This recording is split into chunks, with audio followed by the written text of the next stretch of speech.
श्री गणेशाय नमः। अयोध्या कांड 59वां दोहा। करी केहरी निशिचर चराई, दुष्ट जंतु बन भूरी। विष बाटिका की सोहो, सुत सुभग सजीवनी मोरी। हाथी, सिंह, राक्षस आदि अनेक दुष्ट जीव जंतु वन में विचरते रहते हैं। हे पुत्र, क्या विष की बाटिका में सुंदर संजीवनी बूटी शोभा पा सकती है? बन हित कोल की रात किशोरी, रचि विरंचि विषय सुख भोरी। पाहन कृमि जिमि कठिन सुभाव, तिनहि कलेसु न कानन काऊ। वन के लिए तो ब्रह्मा जी ने विषय सुख को न जानने वाले कोल और भीलों की लड़कियों को रचा है, जिनका पत्थर के कीड़े जैसा कठोर स्वभाव है। उन्हें वन में कभी कलेश नहीं होता। के तापस तिय कानन जोगु, जिन तप हेतु तजा सब भोगु। सिय बन बसहि तात कही भांति, चित्र लिखित कपि देखी डराती। अथवा तपस्वियों की स्त्रियां वन में रहने योग्य हैं, जिन्होंने तपस्या के लिए सब भोग तज दिए हैं।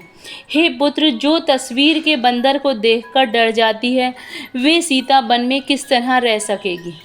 सुर सर सुभग बनज बनचारी, डावर जोग की हंस कुमारी। अस विचारी जस आयसु होई, मैं सिख देऊ जान की सोई।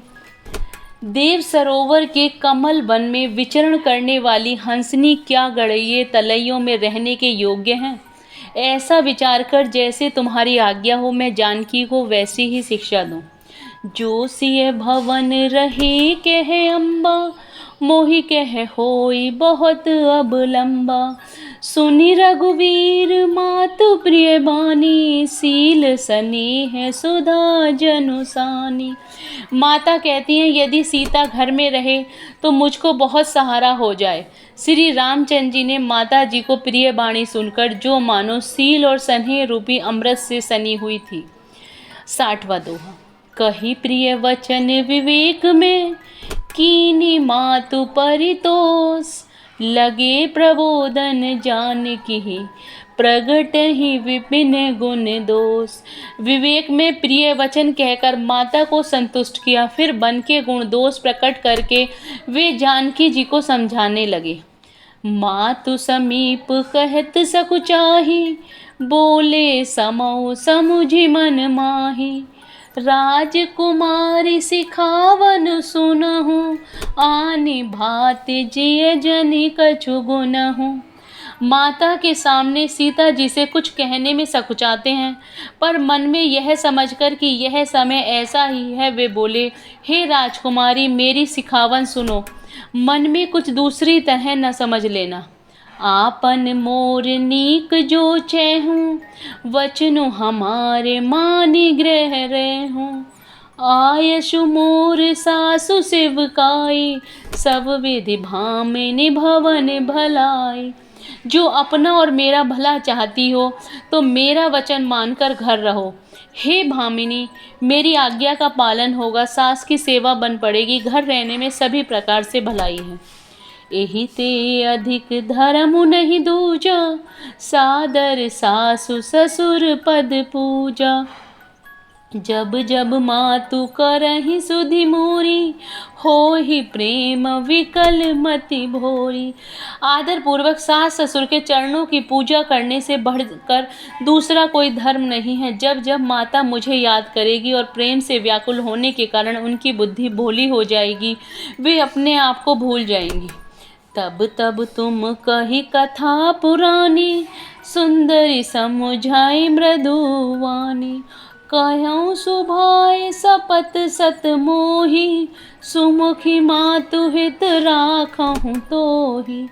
हे सुंदरी, तब तब तुम कोमल वाणी से पुरानी कथाएं कह कहकर इन्हें समझना।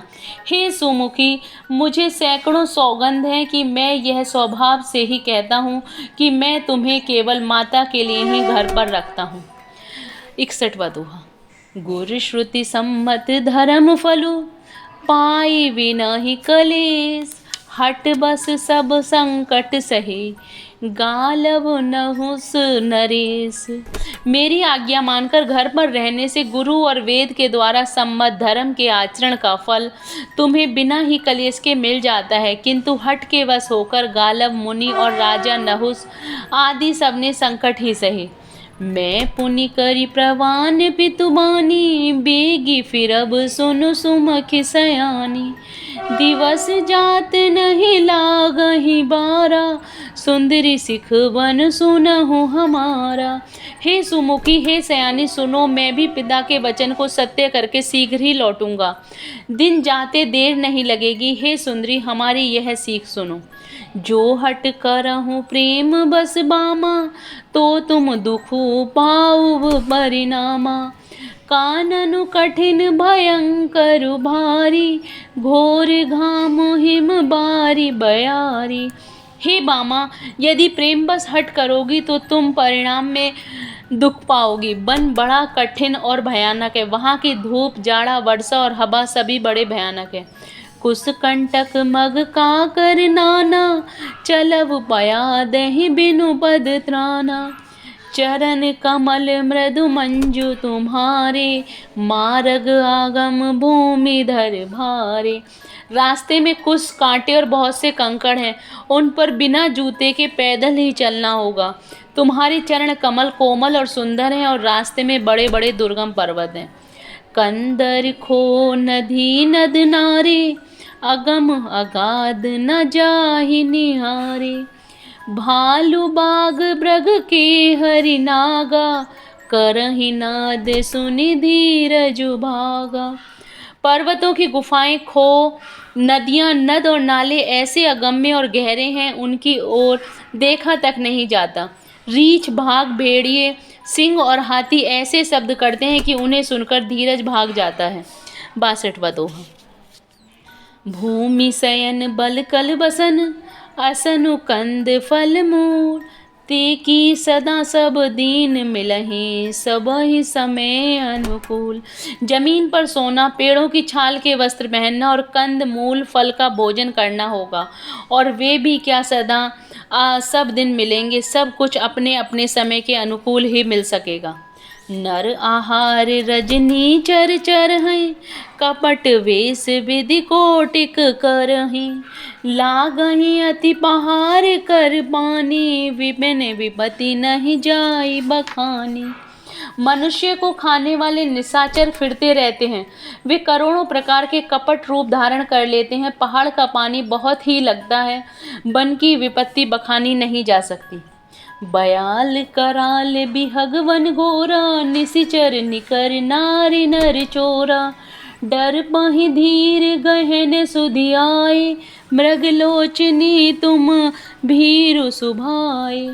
वन में भीषण सर्प, भयानक पक्षी और स्त्री पुरुषों को चुराने वाले राक्षसों के झुंड रहते हैं। वन की भयंकरता याद आने मात्र से धीर पुरुष भी डर जाते हैं। फिर हे मृगलोचनी, तुम तो स्वभाव से ही डरपोक हो। हंस गवनी तुम नहीं बन जोगु, सुनी अप जसु मोहि देहि लोगु। मानस सलिल सुधा प्रतिपाली, जियई की लवन पयोधि मराली। हे हंस गमनी, तुम वन के योग्य नहीं हो। तुम्हारे वन जाने की बात सुनकर लोग मुझे अपयस देंगे, बुरा कहेंगे। मानसरोवर के अमृत के समान जल से पाली हुई हंसिनी कहीं खारे समुद्र में भी जा सकती है। नव रसाल बन बिहर नसीला, सोह की कोकिल विपिन करीला। रहूं भवन अस हृदय विचारी, चंद वदनी दुख कानन भारी। नवी नाम के वन में विहार करने वाली कोयल क्या करील के जंगल में शोभा पाती है। हे चंद्रमुखी, हृदय में ऐसा विचार कर तुम घर पर ही रहो, वन में बड़ा कष्ट है। जय Shri Ram. Please like and subscribe the channel.